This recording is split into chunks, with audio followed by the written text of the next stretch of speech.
কেকটা এখন পুরোপুরি ঠান্ডা হয়ে গেছে আর ডেকোরেশনের জন্য রেডি হয়ে চলেও এসেছে। তো চলো তাহলে ভিডিওটা শুরু করা যাক।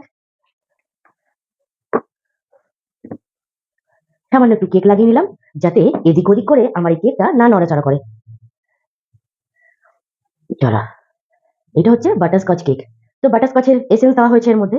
আর এখানটায় যে ফ্লেভারটা অ্যাড করছি সেটাও বাটারস্কচের। তাই আমি এখানে ক্রাচারের সাথে জলটাকে মিশিয়ে নিয়েছি আর বাটারস্কচের সিরাপ বানিয়ে নিয়েছি।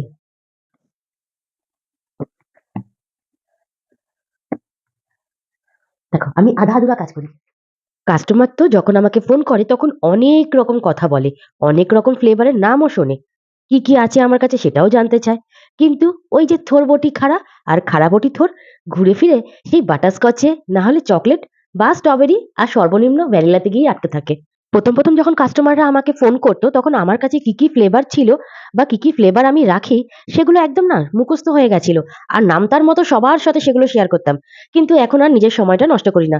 এখন কাস্টমার বুঝেই নামটা আমি পড়ি। তোমরা হয়তো আমার কথাটা শুনলে একটু হাসতে পারো বা রাখতে পারো, কিন্তু এটাই সত্যি, যে কাস্টমার বাটারস্কচ পছন্দ করে তার কিন্তু ঘুরে ফিরে বাটারস্কচটাই মুখে লেগে থাকে। যার চকলেট পছন্দ সে চকলেটই পছন্দ করবে।